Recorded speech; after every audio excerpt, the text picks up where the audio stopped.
My intention is not much about Bhagavad Gita, I must admit, because Bhagavad Gita is so well known, and I see that simultaneously, not only our center, many other centers simultaneously, that means at this time, that means they are having classes and their talks and all those things are continuously going on.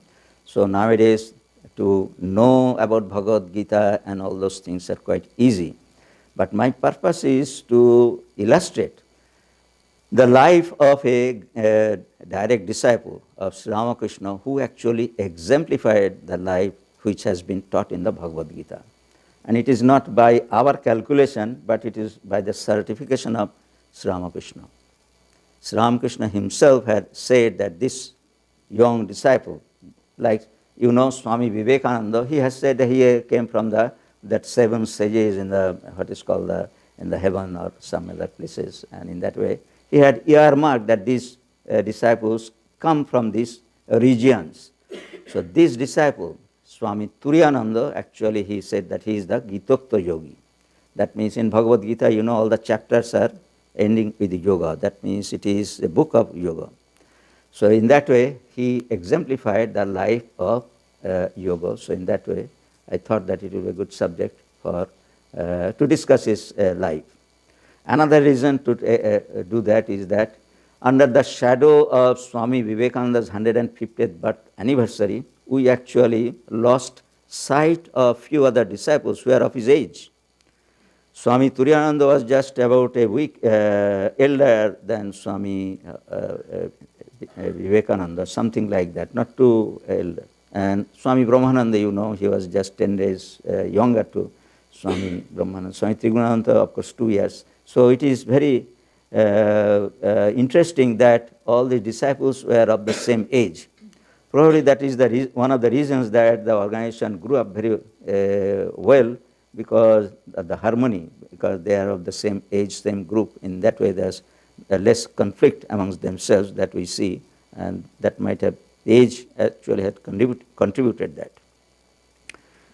And of course, I shall come to his life later on, but I need to point out something which is unique in Bhagavad Gita.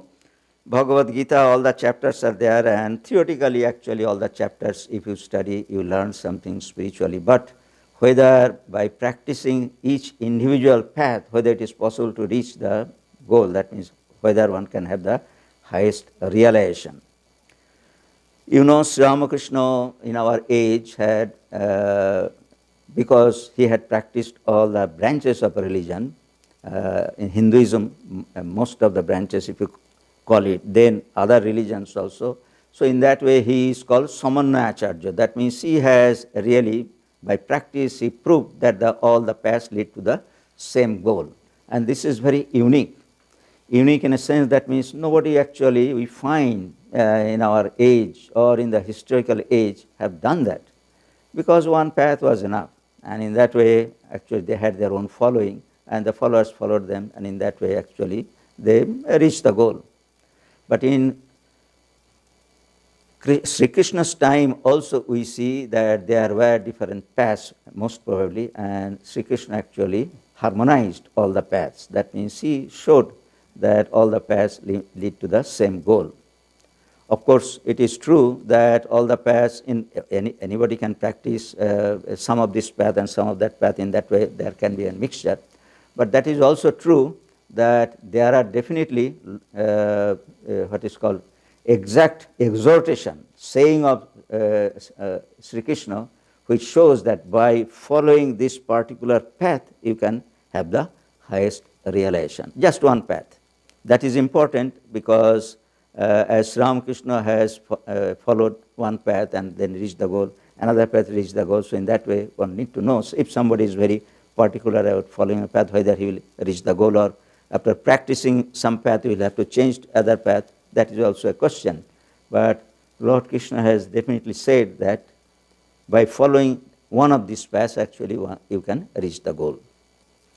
And 4 paths, as you know, that has come down to us: karma, bhakti, jnana, and this raja yoga. That means meditation. They have become very prominent. And we may not be, I do not know whether you have noticed that there are some special verses in Bhagavad Gita where we see that Lord Krishna has definitely said that yes, by following this path, actually you can reach the highest. So I would like to point out to that. So first is this in Karma Yoga, by following the Karma Yoga, you can reach that goal, you see. Tasmad asakta satatam karyam karma samachara asakta hyacharan karma paramapnati purusha. This is verse 19 of the Bhagavad Gita, 3rd chapter.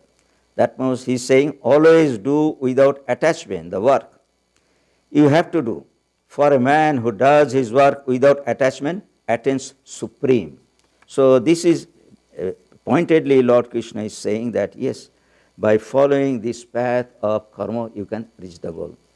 In our society, especially during the time when I see, that means many commentators have said that yes, Lord Krishna is definitely good, then he is a great teacher.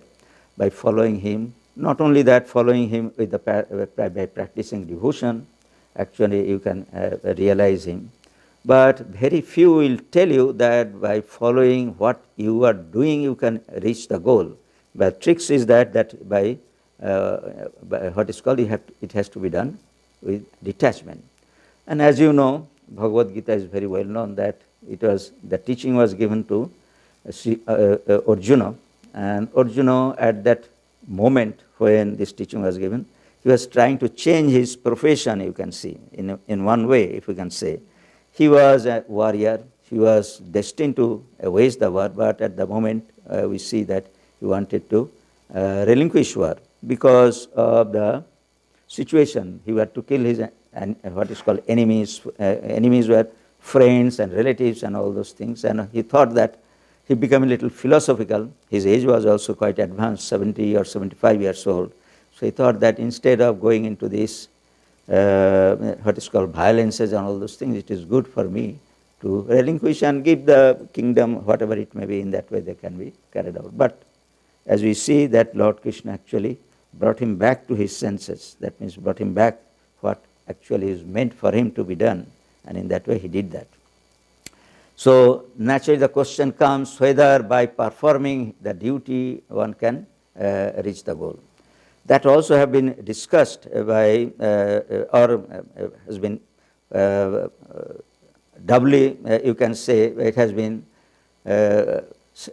more emphatically said by Lord Krishna in other places also. That means somehow or other, if you can choose your path and you can stick to that path and do practice of that path. That means path means the profession, I mean.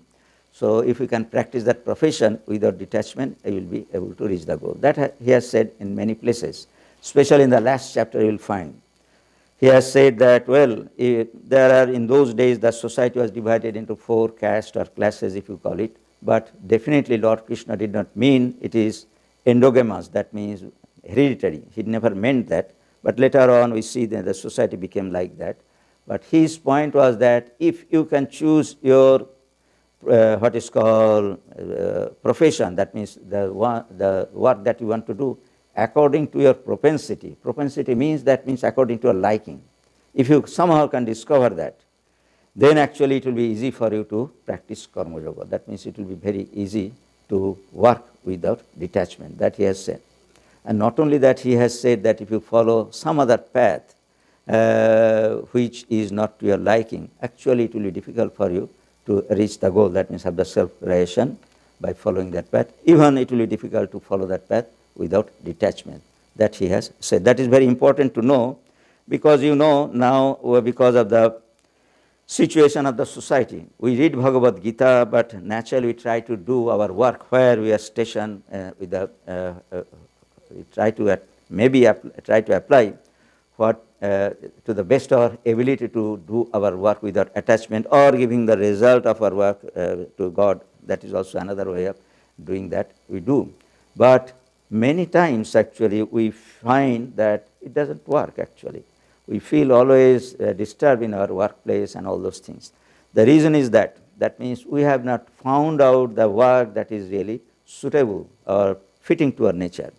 That is really a difficult situation that we face. But that can be solved in a way that means we can start with a work which is really available, because I have to survive, I have to maintain the family, and in that way, naturally, or I might have some ambition also that what is called that profession is very paying, so I can really, that may be very lucrative. So in that way also I may go there. But if we want to practice spiritually through our work, we have to be careful. That means after entering into that, we have to find out something which is really according to our nature, and then actually this will work. That is the point. So this is my main bone of contention, if you call it, is that independently, without following any other, without practicing devotion, without practicing meditation, without practice what is called Jnana Yoga, that is also a deeper meditation, if you call it, it is possible. That means it is possible for us to reach the goal. And not only that, Swami Vivekananda was also of that opinion. He actually has said, you will find in some places he has said that, well, I have found out, or I have laid out one new path for this age. What had happened historically, this Karma Yoga used to be taken as a path which leads to other paths. That means probably Jnana Yoga. That means mind will be purified by practicing of Karma Yoga, detached by practice of detachment. And when the mind is really pure, then actually you start your meditation, or meditation will be better. And in that way, actually, it is a sort of what is called a helpful, a first stage or primary stage of other yogas. In that way, it used to be taught. And not only that, commentators also have said like that, like Shankaracharya also has said. He never actually reconciled. He never, in his philosophy, will never find that he has said Karma Yoga itself can take to highest realization. He never admitted. He said that Karma Yoga is good to the extent that it clarifies your mind. That means mind will be pure because of the practice of detachment. Then actually you have to take to Jnana Yoga, and probably other yogas will work for you. But Swami Vivekananda actually contradicted that. He said that for this age, I have found out this path, that by doing Karma Yoga, actually people will be able to reach the goal. That means have the highest realization. That is why that our order, we have some principle. That means the motto is there. In the motto it is written, Atmana Mokshartham Jagodhitaya Cha. So when Swami Vivekananda started his Ramakrishna mission, if you call it, that's Ramakrishna order, he put that motto. And then he actually introduced the selfless work as a part of the monastic activity. It was not there before him. That means before him, monastic means, that means you take out what is called, renounce everything and just spend the whole life in spiritual practice or roam around or whatever it may be. If you are lucky, then you will be able to reach the goal. So that was the condition of monasticism. But Swami Vivekananda himself understood in a way, in a sense, that means it was taught by Sri Ramakrishna also. That means that idea was given to him by Sri Ramakrishna. We will find some conversation between Sri Ramakrishna and Swami Vivekananda in the Great Master. That means towards the end of his life, probably in Shampukur. Actually, Sri Ramakrishna taught that Name Ruchi, Jibe Daya, Vaishnav Sheva. These are the three things that Vaishnavas do. That means in those days, that was the custom of the Vaishnavas. Sri Ramakrishna was cogitating or loudly saying. Jibe Daya, when it came, actually, Sri Ramakrishna corrected that, saying that no, it should be Jibe Sheva. That means you should serve the other beings in the spirit of God. So that actually struck into the mind of Swami Vivekananda. He said that if God gives me time, I shall illustrate this teaching of Sri Ramakrishna into practice. And that he remembered when actually he established this Ramakrishna order. So he introduced this service to the humanity, you can say by the direction of his guru, that means Ramakrishna, in that way it came. And we have seen that in our order you will find here, of course, we come here, especially those who are seeing only us, that means a few monks. If you see there is a big picture of the monks of our order, that means a countless number. Now, of course, we keep a count, probably now 1600 or 1700 monastic members are there. Out of them, probably 1000, 1200 are active.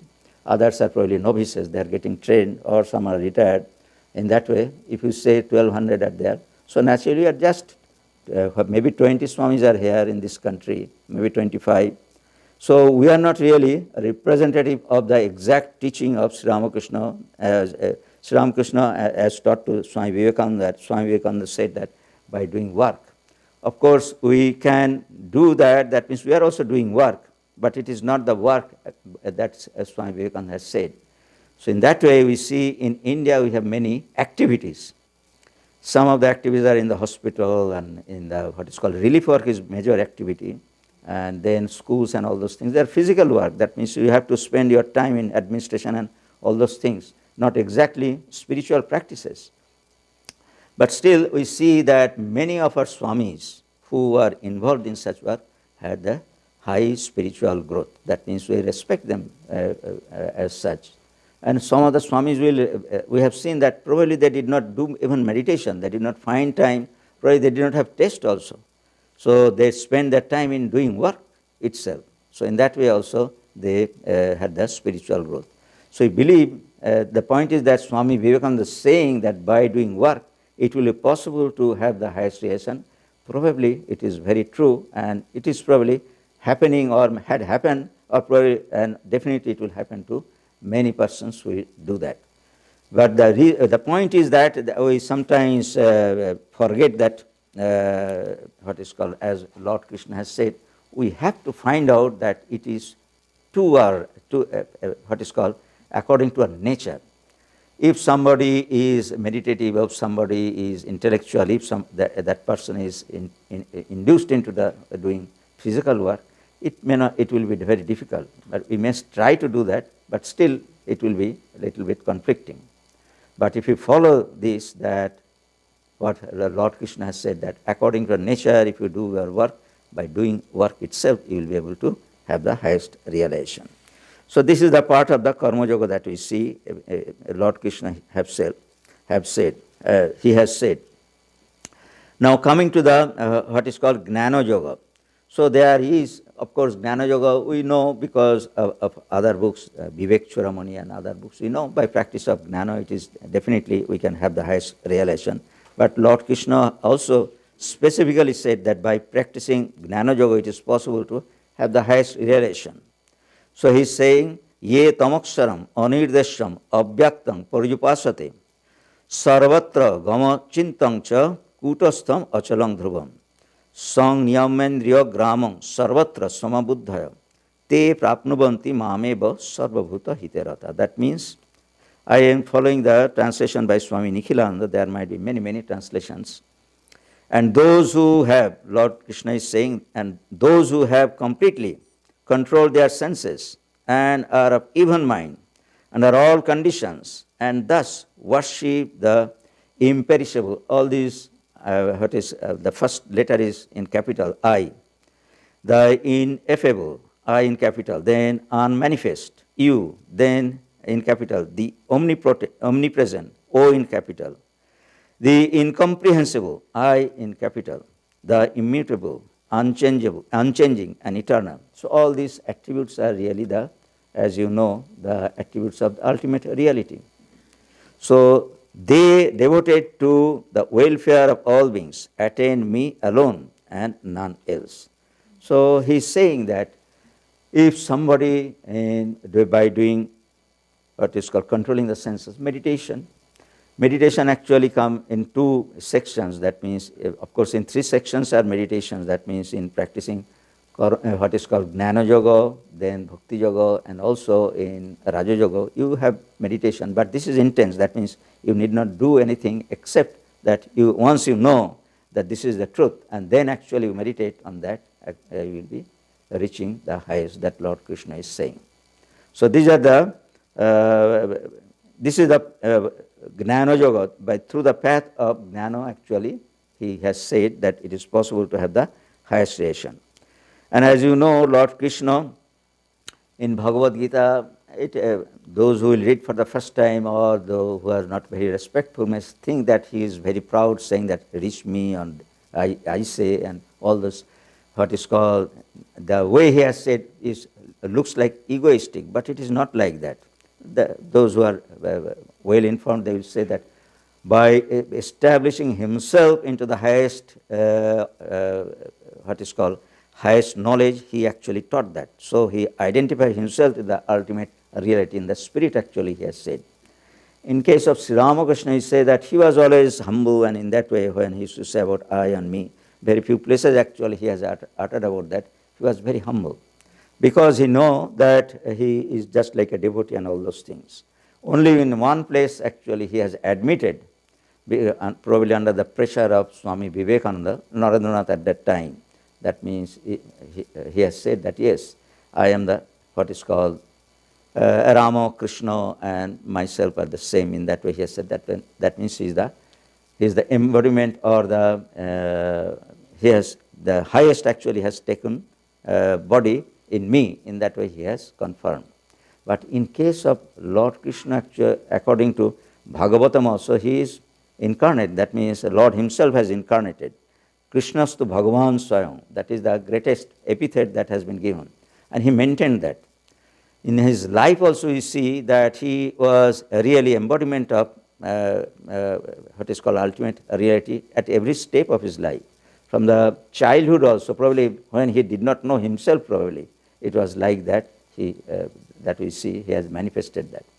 So when he said he will reach me, that means he will reach the ultimate goal. That is the point.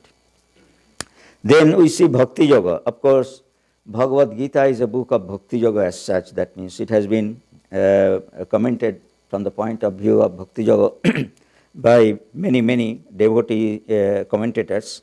So bhakta tananna shakka aham evam vidharjuna gnatang drashtung cha tattena praveshtung cha parantapo. That means, but by devotion to me alone may I be known in this form, realized truly and entered into what is called ordained one. That means in this way, that means you just meditate. This is actually after he showed his Vishwarup Darshan, that means when he showed his own nature to Arjuna. So he is saying that this form, if somebody meditates, actually he will have the highest realization.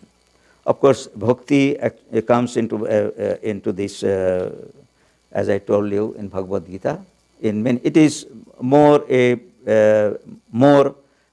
the content is more towards bhakti that is quite recognizable in Bhagavad Gita. Now coming to the what is called path of meditation or Raja Yoga, he is saying Sparshan kritva bohirvajham chakshashchaivan tare bhruvo prana prano samo kritta nasabhantara charino yatendriya manobuddhir munir moksha parayana vigatecha bhayakrodha ya sada muktavasa. So shutting out all external objects, fixing the gaze on his eyes between his brows, equalizing the outward and inward breaths, moving in his nostrils, controlling his senses, mind and understanding, being ever bent on liberation, ridding himself of desire, fear and anger. Such a man of contemplation is indeed always free. So in that way, by practicing this meditation, actually he is saying that he can have the highest realization. These are my point, as I told you, that these are the what is called pithy verses, where Lord Krishna is saying that by any of these four paths one can reach the goal. So now, as I told you, my point was that how we see that the life of Swami Turiyananda, which I wanted to brought before you, illustrates that. So when he was a young boy, he was born in a Brahmin family. That means, let me give you a little bit background so that you will be able to know how actually he grew up. He was born in a Brahmin family. His name was Harinath Chattopadhyay. Chattopadhyay, Bandyopadhyay, those who are acquainted or those who belong to the Bengali language, they know that they come from the Brahmin family. And he was born in Calcutta, that means not too far from, it is in the vicinity where Sri Ramakrishna used to come very often, Bagh Bazar. And he was independent in a sense that he practices spirituality out of his own urge. That means it is not that somebody told him or he got influenced by somebody and then he started practice. It is not like that. From the very childhood, actually he had that inclination that we find. His birth is also very interesting. Interesting in a sense that means he lost his father at a very young age and his mother was there, but and he was saved by his mother in this way. That means in those days the North Calcutta was not as populous as now. It was there at the outskirts of sort of jungle and forest and all those things. And it is said that one day when he was very young, that means he was lying on the floor that young. So one day one jackal actually entered into in that room and was approaching young Turiyananda. His name was Harinath. So he was approaching, and the mother was in the kitchen. He saw that the jackal is going to bite or whatever it may be. So naturally she was very alarmed and rushed and took the child on her head, held. And that jackal was really ferocious. He actually attacked mother, and being bitten by this jackal, actually mother died later on, and he was saved. So in that way his life from the very beginning is a protected life. And from the very childhood, the family was not very well to do, I cannot say that, but he went to school and in that way he started studying what is called, as the young boys in those days used to do. In that way it is said that Harinath began his education in a Bengali school where he studied Bengali and Sanskrit literature. This is a very nice book. I always follow this book, God Lived With Them. Chaitanyaji has done a very good job for us. That means we have no time to go through many books to find out all the what is called materials for combining all the materials into one place. But in that way he is doing, and he has done very good work bringing all the available materials. The point is that when as the organization proceeded, so people became interested in the lives of the disciples, not only in the lives of Sri Ramakrishna, Holy Mother and Swami Vivekananda, but the lives of others also. So naturally they became interested, they collected materials from those who knew, and in that way the volume started increasing, and they are all scattered. That is the difficulty. They are scattered in many journals, magazines and all those things. And Chaitanyaji has that knack. That means wherever it is available, he collected them, and whatever he thought that it is worth collection, he actually collected them and put into in these books. And his books are good in a sense. Many of us, of course, I have the advantage of knowing Bengali. I was born in Kolkata, but many of us do not know the mother tongue of these Swamis and other devotees. So they were scattered in the journals in Bengali. So naturally they has been translated and they have been brought here. So in that way it is a very commendable work that he has done, and we're very grateful to him. So then he went to General Assembly, that means a Christian mission school. Although he was quite orthodox in respects, he was without sectarian narrowness. He always attended the classes on the Bible. That is a unique thing. That means that shows that he was a spiritual seeker, not exactly a staunch Brahmin who followed the tradition of what is called Hindu religion. So he was a truly seeker.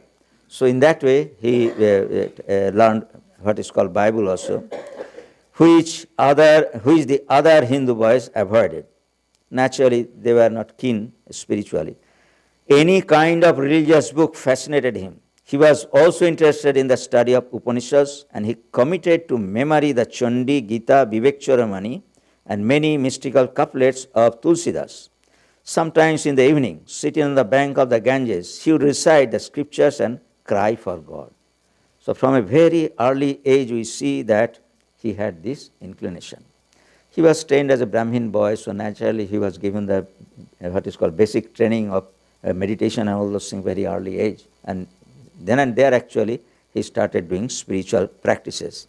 And in those days, actually, it was quite custom to go for the boys with the studies and all those things to have the culture of the health also. That means he used to go to gymnasium and also used to practice what is called cultivate his body. Because, for spirituality, those who are very serious, good health is very important. It is said that primary requirement for the realization of God is good health, and that is very, very true. That you can see the lives of the direct disciples, most of them actually had the background of very good health. That is why they could bear the hardship of the long pilgrimages.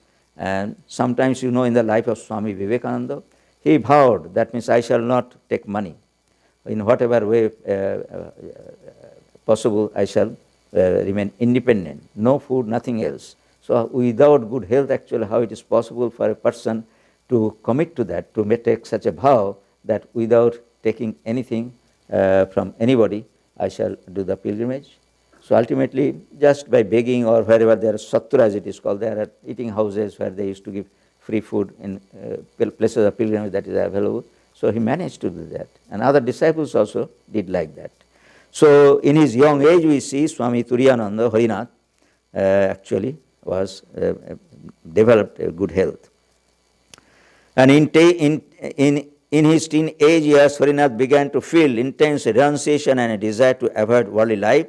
He and his friend Gangadhar, that means Swami Akhandananda, who is the teacher, who was the teacher of Swami Sarvatananji.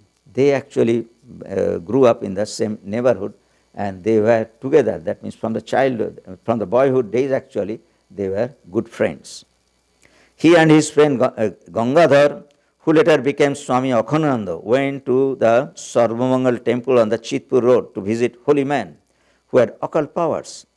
So in that way, they were searching actually, naturally young boys, so whenever they found that somebody, spiritual person is in the neighborhood, and in that way, actually they went there and used to seek or listen to them or seek advice, and in that way, they had that desire from the early age.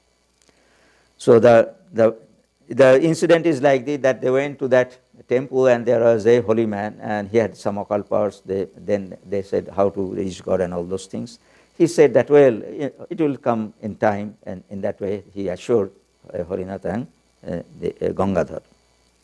Harinath met. Now the first meeting with Sri Ramakrishna is very important, because that changed his life, and there are very interesting incident about the interaction with Sri Ramakrishna also. Harinath met Sri Ramakrishna for the first time at Dinanath Basu's house in Bagbazar, Calcutta.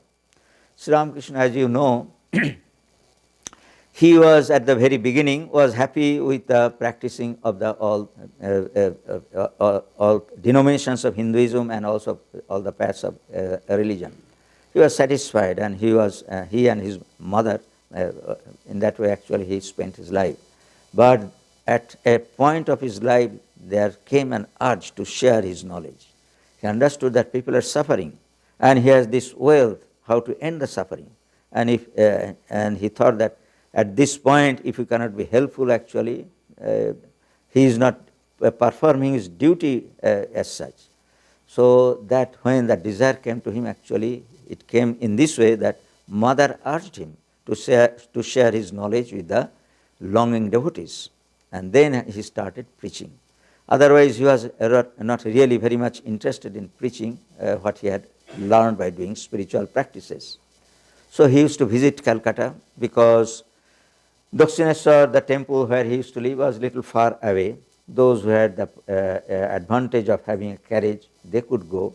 And also many people after days' work actually could not go there. So naturally Sri Ramakrishna thought that if I go there, and naturally more people will be benefited.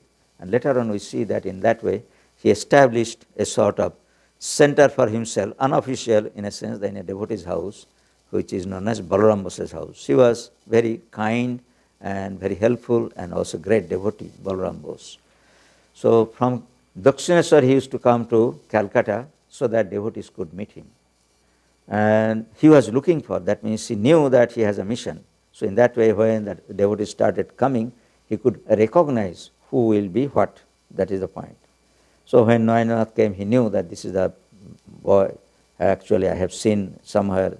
And this when Rakhal came, he knew. So in that way, selected persons were also there who actually came and who actually became his great devotees. And in that way, when he came in that locality of Balaram Bose, Dinanath Bose's house is not too far from Balaram Bose's house in that vicinity. He had met him. He was then 13 or 14. That means Harinath was 13 or 14 years old. Harinath watched as Hridaya. That means this is a very beautiful scenery. That means you can imagine this scene of Sri Ramakrishna when Harinath is meeting him. Harinath watched as Hridaya helped Ramakrishna get down from a horse carriage. The master was in ecstasy. Later, Harinath wrote about this first impression. So he's saying, the master appeared very thin. He had a shirt on and his cloth was securely tied around his waist. One of his feet was on the step of the carriage and the other was inside. It is photographic description what impression he had when he saw Sri Ramakrishna for the first time. He was in a semi-conscious state. When he got down, what a wonderful sight. There was an indescribable radiance over his face. I thought, quote, I have heard from the scriptures about the great sage Shukadeva. Is he the same Shukadeva? So that question comes. That means you know what we have in our imagination because of our what is called upbringing or study or what you have heard in that way. So when we see an object that is reflected in that way, we first imagine that. So when he saw, because he had read Bhagavatam, so naturally he had known the description of Shukadeva.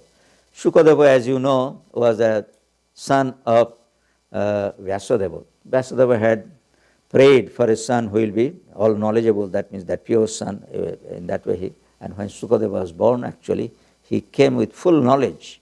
That means his father was not that realized as Shukadeva was there when he was born.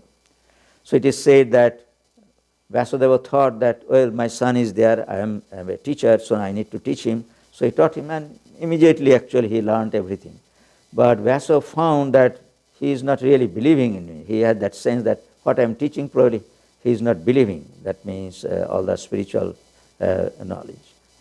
He is doubted about his realization and all those things.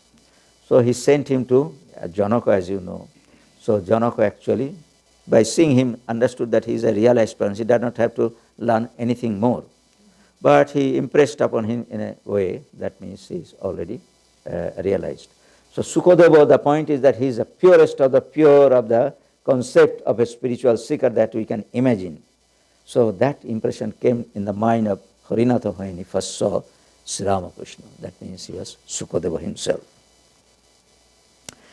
Then Sri Ramakrishna was taken to the second floor of Dinanath Bosu's house and Harinath followed him. Regaining a little consciousness of the outer world, the master saw a portrait of Mother Kali on the wall. He bowed down to her and then thrilled the audience by singing a song describing the oneness of Krishna and Kali. So, as you know, as everybody knows, that Krishna and Kali, two aspects of the ultimate reality. But in those days, people were not really that much educated or they did not believe him because they are not serious. But for Sri Ramakrishna, it was really palpable. That is the point, because he had the realization. So he started singing a song, what is called describing the oneness of Krishna and Kali. So that impressed him very much. Now it is the writer is saying, the first meeting with God intoxicated saint left a deep impression on Harinath's mind.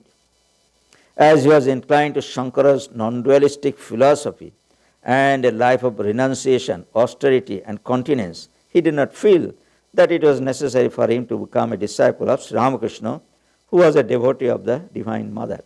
So another way of looking at this situation is that he understood that Sri Ramakrishna was what is called a divine person, but his path he thought was different.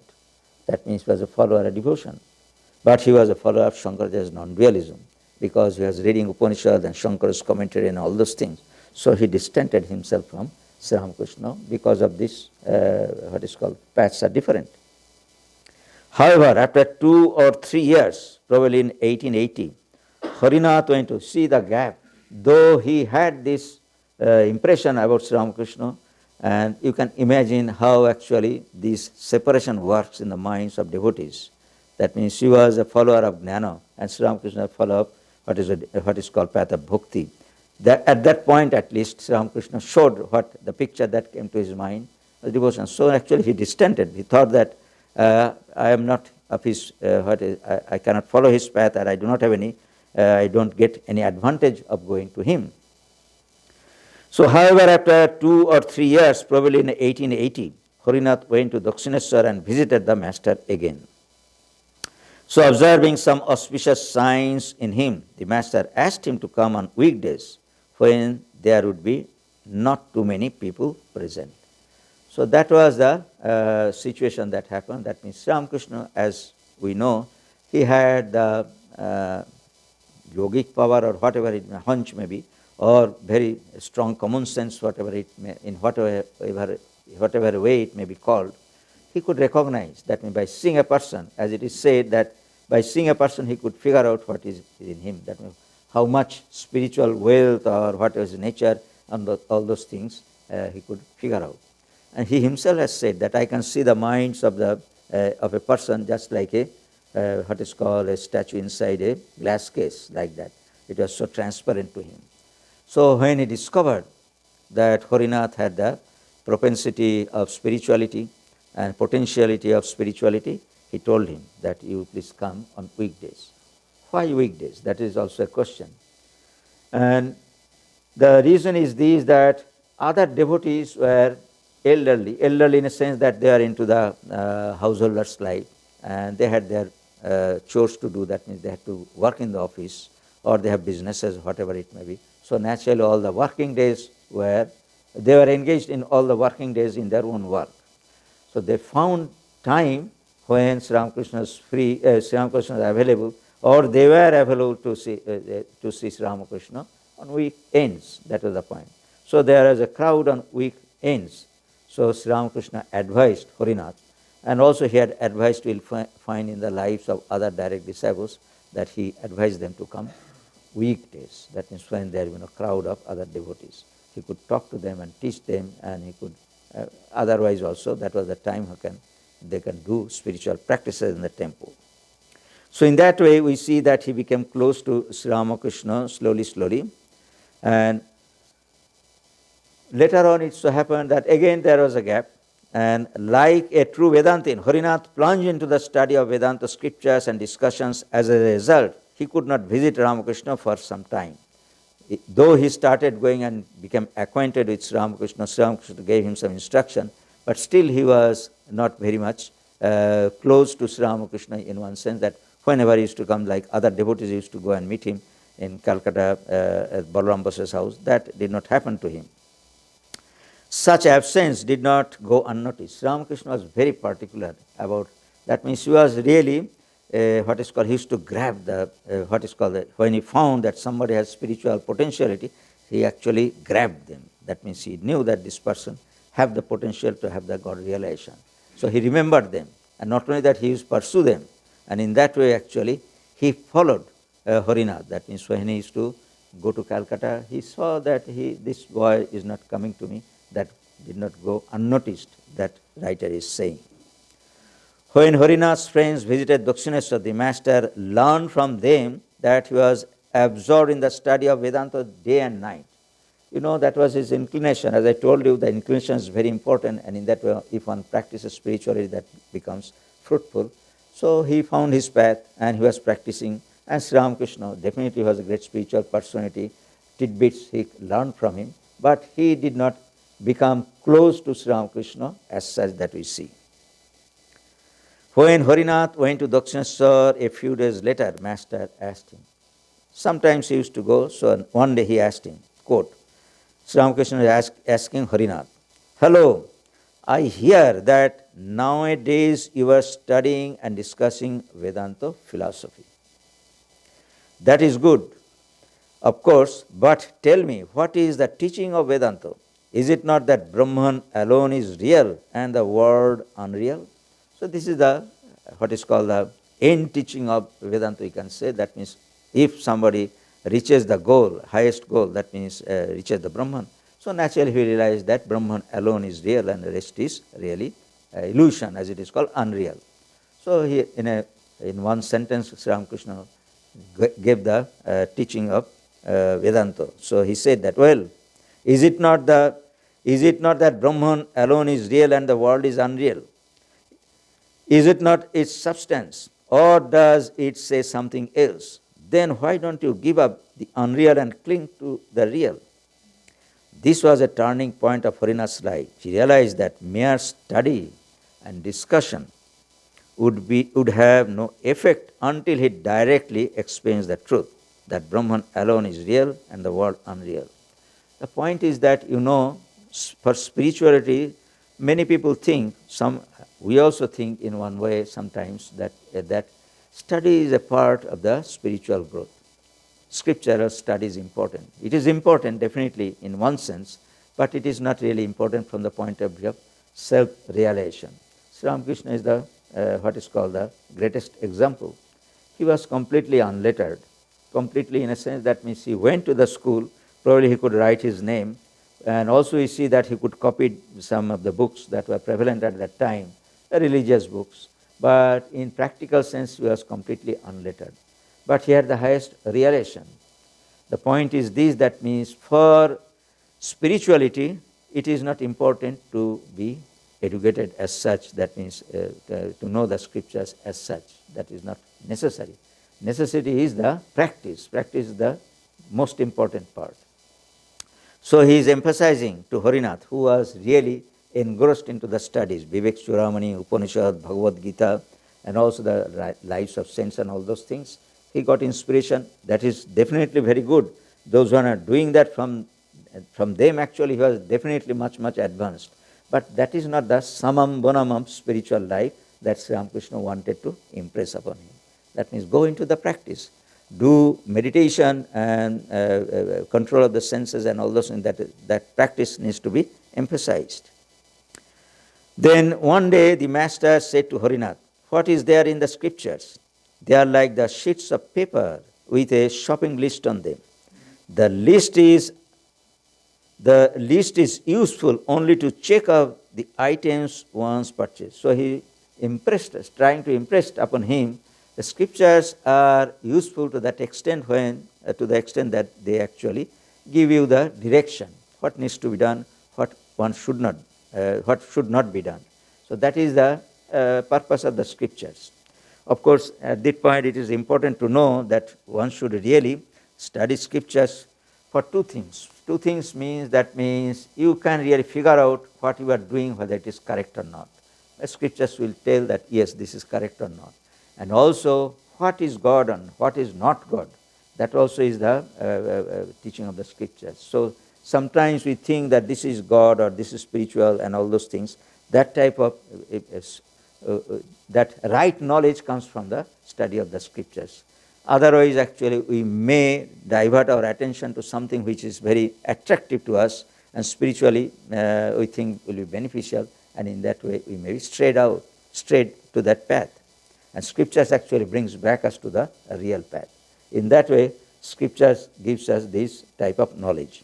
But once somebody has got the knowledge how to reach God, that means path is really given, and you have accepted that, then actually scriptures become really secondary. A little bit study of scriptures is important for keeping the path straight, if you call it the practice straight. In that way it is useful. So he is emphasizing that the list is useful only to check off the items once purchased.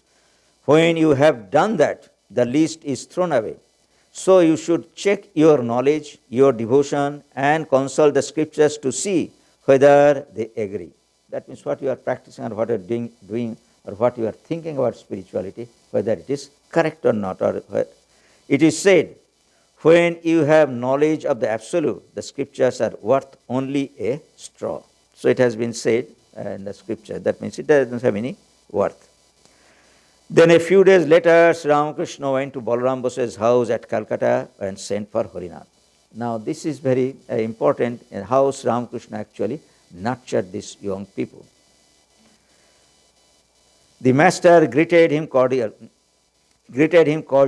and continued to talk to the devotees.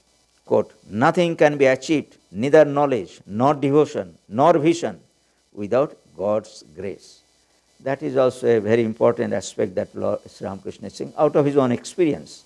That means grace is the what is called primary requirement for a spiritual realization. So naturally that is, we need to seek that and we need to know that also. So of course Sri Ramakrishna will be explaining that, how actually it had happened to him. So he is continuing. Well, is it an easy matter to realize that lust and gold are unreal and to have the firm conviction that the world is eternally non-existent? So such a concept that the world is unreal, does it come just for nothing? That means you can have this knowledge very easily? That is not possible. Then he is continuing, is it possible without his compassion? So he is saying that will be possible only God's grace is there. Otherwise, you try, what is called, we need to try, but still it is not possible to gain that, what is called knowledge or that attitude without God's grace. Can a man have that conviction through his own effort? A man is, after all, a tiny creature with very limited powers. What an infinitesimal part of truth can he grasp by himself? So Sri Ramakrishna, out of his own experience, this is very important for us because we are definitely seeking, we are trying, we are making effort and all those things. So, but the important part is that doesn't mean that we should not make effort. We have to make effort, then only God's grace will come. But the point is that if we think that our effort we are doing and we are not getting, and we should, whether we are doing right thing, and we shall wait for God's grace till, and then actually make some effort, or why God's grace is not, I am making so much effort, all those questions come to us. But it is very important to know that we have to make effort, but ultimately we have to know that grace will come from God. That means without grace, it is not possible to have his realization, or even the what is called basic spiritual perfection in the basic spiritual disciplines. That is the point. While talking about God's grace, the master went into ecstasy. So by saying that, actually, Sri Ramakrishna went into high spiritual mood. As you know, these are described in many places that while talking and singing, or what is called, by say listening to a song, Sri Ramakrishna used to go into ecstasy. So what is that? What is that means? That means why Sri Ramakrishna used to have that type of, we do not see in the behavior of other spiritual personalities like that. So it is like this that Sri Ramakrishna, as we know, that used to remain into ecstasy forever. He used to come down for our sake. It is like that. For us, actually, we remain grounded into the worldly plane. We are trying to reach that, what is called that stage. So we do not have any concept of what is that. Probably it will happen to somebody, or has happened to somebody once or twice or like that. So, but Sri Ramakrishna's case is completely unconceivable. That means he used to remain in samadhi. Sometimes he used to bring his mind. That means he used to make effort to bring his mind in the worldly plane. That is the point. Otherwise, it was just like a, what is called, he used to remain in samadhi. It has happened in the life. You read the life of Sri Chaitanya, you will also find that. He remained into that nirvikalpa samadhi. That means just like a stone, his body used to lie on the, what is called, on a mat on the floor. And devotees used to take care of him. Once in a while, just to take a little prasadam and food, and or for going to the temple, he used to be awake. So in that way it happened. So these spiritual personalities are really unconceivably in a higher state of existence. Harinath felt as if these words had been directed to him, for he had been straining every nerve to attain illumination by his own efforts. So that was his case. He actually, Sri Ramakrishna was very, you will find that all those things came probably by what is called, it was almost natural. That means the case and also the what Sri Ramakrishna's teaching was so fitting that you cannot imagine that Sri Ramakrishna has really done it for him. It happened by nature's law as if. So he understood. That means when Sri Ramakrishna said that and went into Samadhi, the impression that he got that he has, his teaching is meant for him because he is making so much effort. Then after a short while, the master regained his normal consciousness and began to sing a song based on Uttar Rama Charitam, where Hanuman tells us, sons of Rama, O Kusho and Lavo, why are you so proud? If I had not let myself be captured, could you have captured me? This is a very, what is called, if you can imagine this scene, it is a very beautiful scene. The scene is from Uttar Ramcharit. Actually, it is not probably in the Valmiki Ramayana. Tulsi Ramayana probably it is there. That means that is addition. The story is like this, that when Rama became a king, as you know, that Sita went to the forest, lived with Valmiki, and Lavakusha was born. He was trained and in what is called as a prince. That means archery and all those things, and also singing songs and all those things. So in that way, they lived in the ashrama. And Rama was ruling the kingdom, and he had the golden Sita, and in those days, wife should be sitting by the side of the king. That was the custom. So in that way, he was ruling. So after several years, people, that means Rama was very much, what is called, obliging to his subjects. That means people wanted something, actually he wanted to oblige them by following what they wanted. So they said that now we have become a titular king, now we should perform some Ashwamedha Yogna, which is the supreme, that means to declare oneself as an emperor. In those days, king used to release one horse, and that horse used to roam around in different kingdoms. In those days, kingdoms were like what is maybe counties or something like that, but Rama's kingdom was bigger, so whatever it may be. So that horse had the liberty to travel by its own will wherever it went for 1 year.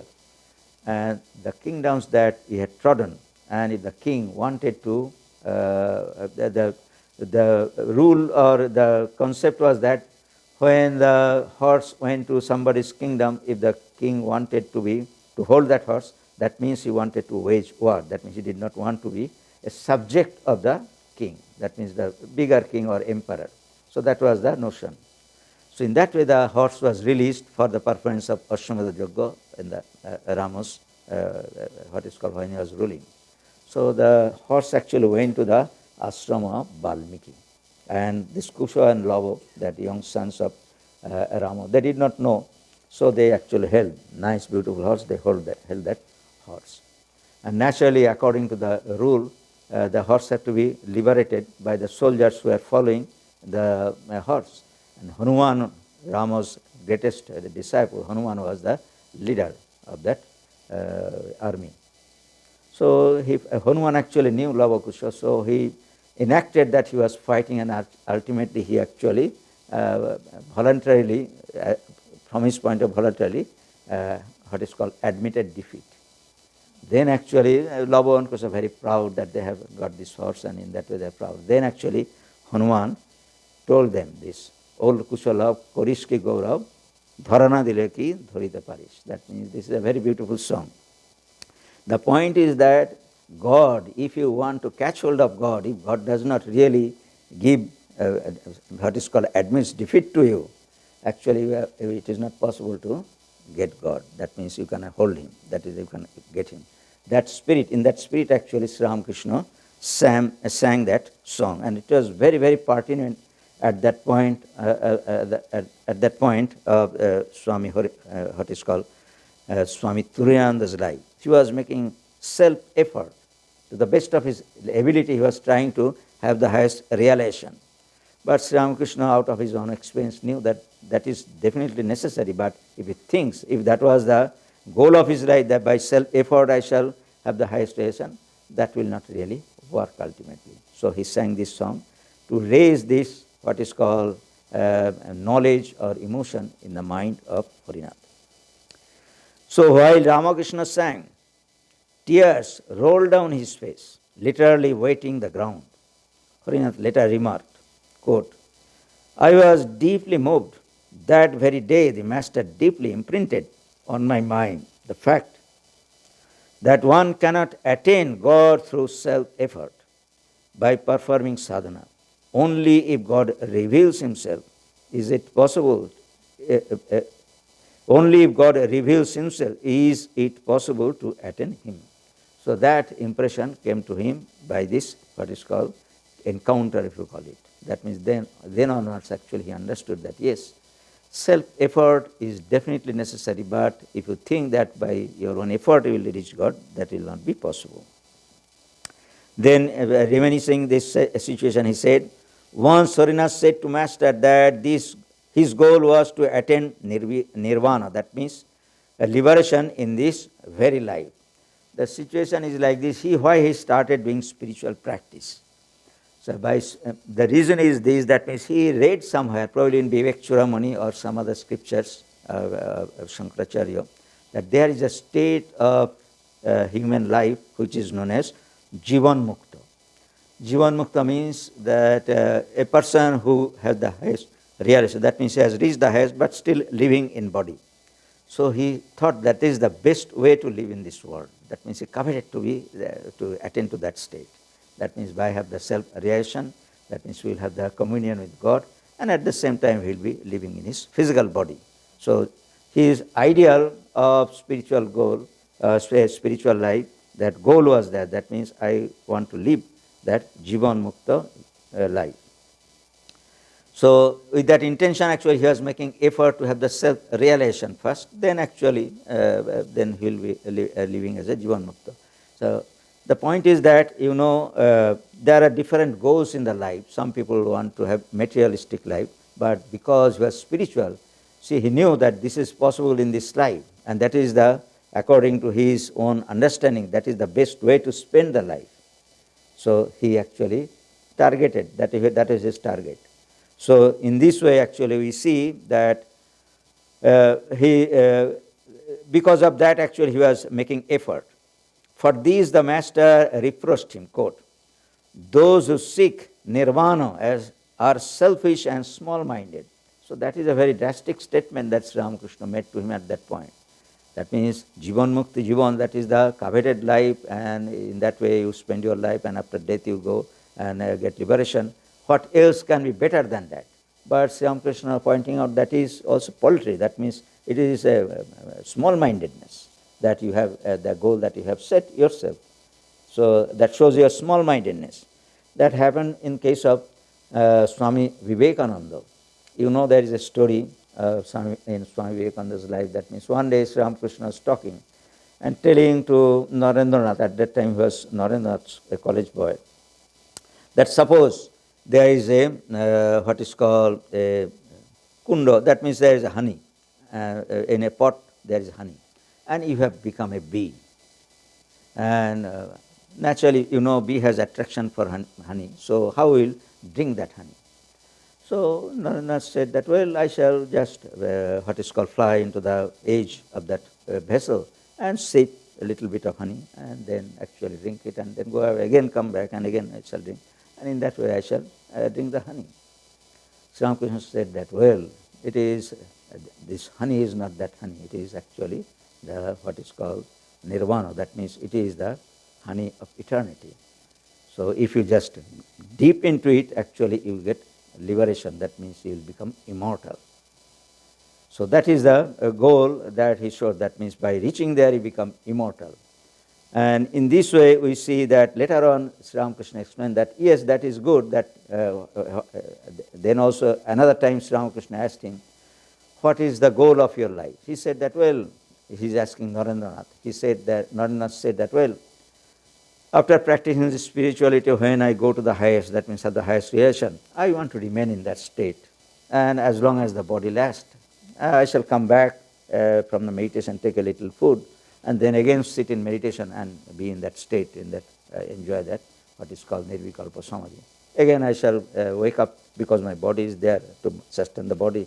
I shall little a bit, and then again I shall go into meditation. In that way, I shall spend the rest of my life. Then Sri Ramakrishna scolded him and said that that is a very, what is called, mean-minded, that means the thing that you have in your mind. Then he explained to him that there is something which is superior to that experience.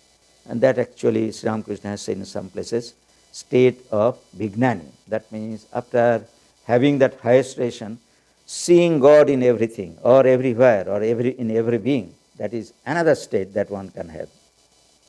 The point is that after having the highest realization, the first thing is that probably we shall not live. That means, that is why most of the cases, at the time of death, the highest realization comes. That is the minimum. And if by what is called God's grace or whatever, if you live actually, that is the thing that will happen. That means we do something good, and in that way, at the time of death, we shall reach that goal. That is assured. But Sri Ramakrishna is saying that for ordinary people, actually that is enough, or they actually live in that way. But in case of Swami Vivekananda, Narendranath, who has come to accomplish his mission, it is different. That means seeing God in every being, actually you have to have that, you should have that realization. And not only that, after that realization, actually you have to teach that. That means this is the thing that one needs to have in their lives. So these are the three things. That means for Harinath, actually, Swami Turiyananda, we see that he had set the goal that I shall reach the highest and then come back, and in that way I shall live, enjoy that life. But for Narendranath, actually it was different, and that actually he is telling to Harinath also here that there is a state beyond the self-realization, which is really state of Vijnani. That means you can come back and teach to others. So he is saying this. That means, he said, those who seek nirvana are selfish and small-minded. They are full of fear. They are like those parchisi players who are always eager to reach home. An amateur player, once he sends his piece home, does not like to bring it out again. Such players are unskilled, but an adept player is never afraid of coming out again, if by doing so he gets the opportunity to capture an opponent. Then he rolls the right number and returns home once more. It seems that whenever he rolls the dice, the right number comes up for him. So do not fear, play without any fear. So that Sri Ramakrishna told him that set your goal higher, and in that way do your spiritual practice. Harinath asked with wonder, does it really happen? Of course it happens, replied Master. By Mother's grace, everything takes place.